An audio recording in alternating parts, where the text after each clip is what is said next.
आपण मॅथ्स 2 मधील Pythagoras theorem या चॅप्टर मधील सर्व कन्सेप्ट आतापर्यंत बघितलेले आहेत.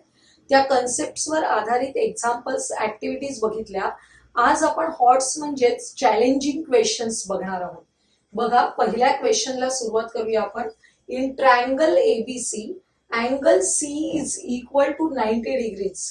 P and Q are any two points on the sides AC and BC respectively. Prove that.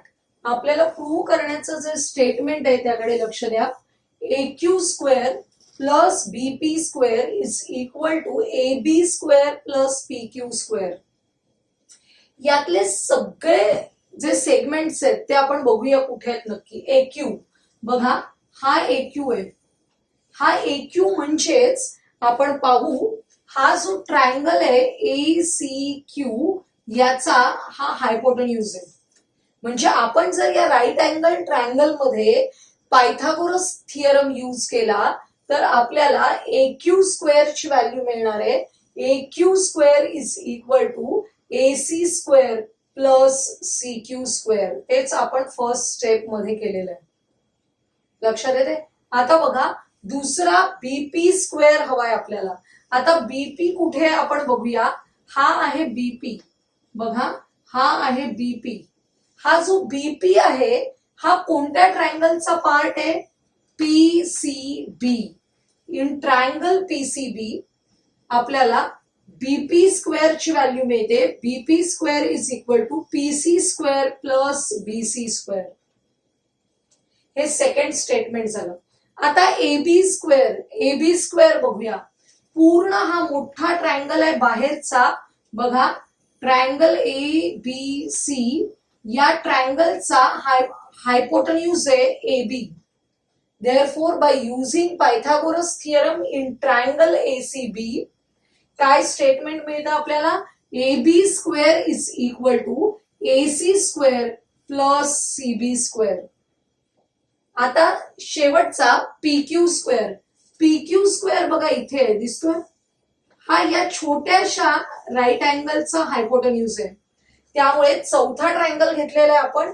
In triangle PCQ by using Pythagoras theorem, PQ square is equal to PC square plus CQ square. आपल्याला fourth statement मिळालेलं आहे. PQ square is equal to PC square plus CQ square. आता बघा, या दोघांची काय केलेली आहे ऍडिशन. या दोघांची ऍडिशन हवी आहे आपल्याला. म्हणजेच आपल्याला स्टेटमेंट 1 अँड 2 काय करायला पाहिजे, ऍड करायला पाहिजे. Adding 1 and 2 we get. Addition करताना लेफ्ट हँड साइडची ऍडिशन लेफ्ट हँड साइडला करायची, राईट हँड साइडची ऍडिशन राईट हँड साइडला करायची. बघा, AQ square plus BP square is equal to या दोन्ही टर्म्स लिहून घेतलेल्या आहेत प्लस या दोन्ही टर्म्स लिहिलेल्या आहेत. आता या ज्या चार टर्म्स आपल्याला मिळालेल्या आहेत त्या आपण रिअरेंज करूया. रिअरेंज करताना या AC स्क्वेअर बरोबर हा BC स्क्वेअर आपल्याला आणायचा इकडे. नंतर या PC स्क्वेअर बरोबर हा CQ स्क्वेअर घेऊन जायचंय. आपण अशी रिअरेंजमेंट का केली, कारण बघा AC स्क्वेअर प्लस CB स्क्वेअरची व्हॅल्यू आहे आपल्याकडे. AC square plus CB square म्हणजेच काय, AB स्क्वेअर. सबस्टिट्यूट करायचं त्या जागी. इथे PC square plus CQ square, PC square plus CQ square value काय, PQ स्क्वेअर. ती या जागी सबस्टिट्यूट करा. आपल्याला स्टेटमेंट मिळालं बघा. AQ square plus BP square is equal to AB square plus PQ square. म्हणजे फक्त आपण या गणितामध्ये चार ट्रायंगल्स मध्ये पायथागोरस थिअरम वापरला. फक्त आपल्या प्रूव्ह दॅटच्या स्टेटमेंटकडे लक्ष ठेवायचं आणि आपली गणित सोडवण्याच्या ज्या स्टेप्स आहेत त्या डिझाईन करायच्या आहेत. आपण एक्झाम्पल 2 बघूया. In triangle ABC is equilateral triangle. Point P is on the base of BC. Point P is on the base of BC such that PC is equal to 1/3 BC. BC च्या 1/3 आहे. If AB is equal to 6, find AP. Which type of triangle ABC? ABC is an equilateral triangle. Therefore, all the three sides are equal. AB is equal to BC is equal to AC, which is equal to 6. आपल्याला दिलेलं आहे, आपण इथे लिहूया, which is equal to 6. All the three angles are of 60 degrees. त्यामधल्या या अँगलचा आपल्याला उपयोग होणार आहे, म्हणून आपण हा अँगल लिहिलेला आहे. Angle C is equal to 60 degrees.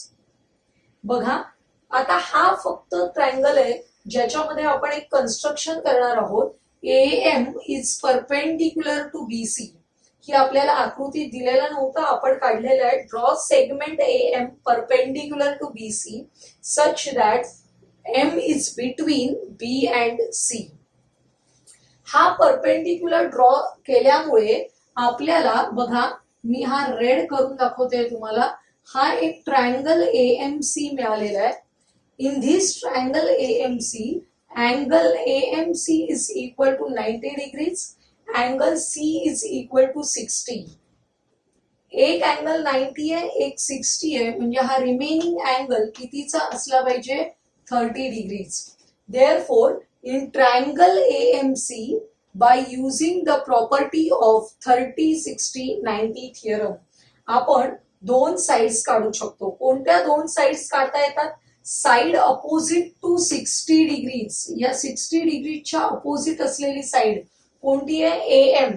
बघा, AM is equal to √3/2 times hypotenuse. Hypotenuse आहे या ट्रायंगलची AC.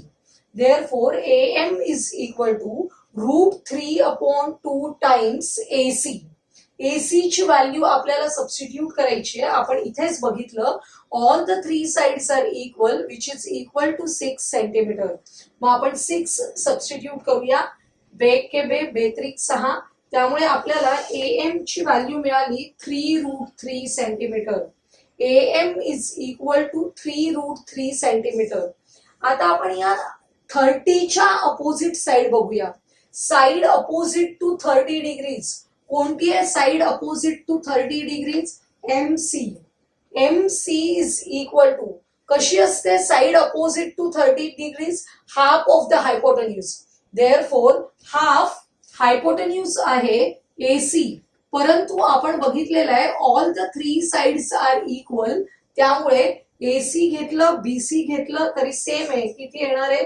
संपूर्ण 6 आहे, त्याच्या हाफ म्हणजे 3 सेंटीमीटर. बघा, आता आपल्याला PC काढायचंय. हा जो PC आहे हा एवढाच पार्ट आपल्याला काढायचंय. आपल्याला कंडिशन दिलेली आहे इथे एक्झाम्पल मध्ये. PC कसा आहे? 1/3 ऑफ द BC. संपूर्ण BC आहे 6, त्याच्या 1/3. Therefore, PC is equal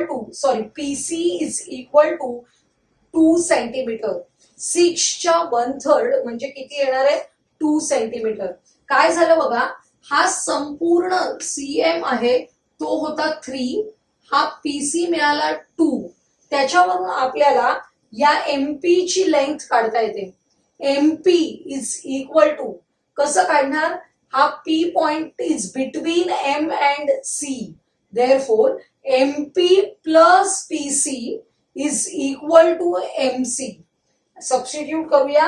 त्यामुळे आपल्याला MP ची व्हॅल्यू मिळेल 3 - 2 which is equal to 1. MP ची व्हॅल्यू मिळाली 1. आपण MP का काढतोय? कारण आपल्याला AP ची व्हॅल्यू काढायची आहे आणि हा AP इथे आहे. बघा, AP आहे तो आपला हायपोटेन्यूज आहे या ट्रायंगलचा. तुम्हाला हा ट्रायंगल दिसतोय, या ट्रायंगलचा तो हायपोटेन्यूज आहे AP.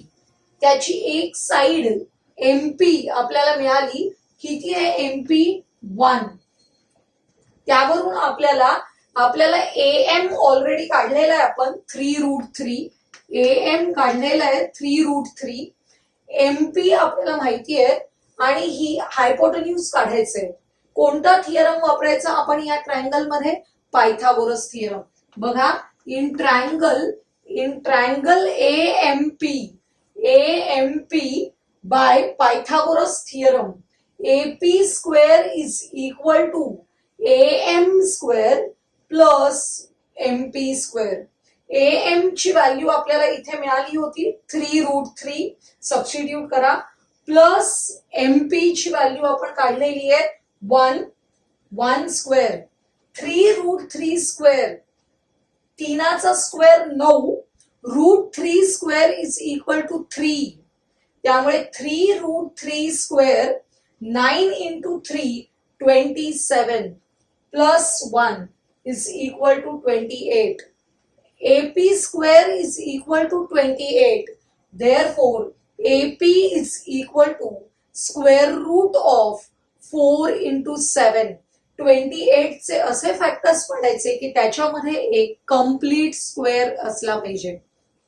4 into 7, 4 चा स्क्वेअर रूट काढल्यावर 2 आले, 2√7 centimetre. Therefore, AP is equal to 2√7 centimetre. बघा, आपण हे लक्षात ठेवायचंय की आपल्याला AP काढायचंय आणि AP या ब्ल्यू ट्रायंगलचा हायपोटेन्यूज आहे, आणि जर हा AP मला काढायचा असेल तर मला AM माहित असायला पाहिजे आणि मला MP काढता आला पाहिजे. त्याच्यासाठी आपण हा फर्स्ट पार्ट केलेला आहे. आपण थर्ड एक्झाम्पल बघूया. फिगर कडे लक्ष द्या आणि काय काय दिलंय. In triangle ABC, ACB is equal to 90 degrees. ACB is equal to 90 degrees. CD is perpendicular to AB. CD is perpendicular to AB and segment CE is angle bisector of ACB. Then prove that. Prove करण्याचं statement आहे ते आपलं हे आहे. आपण ते डोळ्यासमोर ठेवून एक एक स्टेप्स करणार आहोत. पहिल्यांदा काय दिलंय बघा. पहिलं स्टेटमेंट आहे ACB is a right angle triangle and CD is perpendicular to AB. CD is perpendicular to AB. AB काय आहे? हायपोटेन्यूज आहे. जेव्हा आपण असं हायपोटेन्यूज वर अल्टिट्यूड काढतो तेव्हा आपण सिमिलॅरिटी या पायथागोरस थिअरमच्या सुरुवातीलाच बघितलं की two triangles are form which are similar to each other and to the original triangle. आणि हा जो थिअरम आहे त्यालाच आपण म्हणतो similarity of right angle triangles. या थिअरम नुसार हे जे दोन ट्रायंगल्स तयार झालेले आहेत ADC and BDC, हे दोन्ही ट्रायंगल्स हे या ओरिजिनल ट्रायंगलशी सिमिलर आहेत. त्याप्रमाणे आपण स्टेप बाय स्टेप जाऊया. Triangle ADC is similar to triangle ACB, similarity of right angle triangles. When the two triangles are similar, corresponding sides are in proportion. आपल्याला आवश्यक असणाऱ्या करस्पॉन्डिंग साइड्स घ्यायच्या आहेत. बघा, याच्यामध्ये AC, इथे AC घेतलं की या ट्रायंगलची कोणती साइड आहे? AB. AC upon AB is equal to AD upon AC. Reason काय लिहायचं? Corresponding sides of similar triangle. Cross multiplication करायचे. क्रॉस मल्टिप्लिकेशन आलं AC into AC, AC square is equal to AD into AB. हे आपलं first statement मिळालं. आता आपण दुसरा ट्रायंगल घेऊया. दुसरा ट्रायंगल आहे ट्रायंगल CDB. बघा, triangle CDB is similar to triangle ACB. हा जो खालचा ट्रायंगल आहे CDB is similar to original triangle ACB. When the two triangles are similar, their corresponding sides are in proportion. Sides लिहूया. BC upon AB is equal to BD upon BC. BD upon BC. Cross multiplication करा. BC into BC, BC square is equal to BD into AB. Second statement मिळालं आपल्याला. आता बघा, या दोघांचा statement 1 आणि statement 2 यांचा रेशो काढूया आपण. कसा रेशो येईल?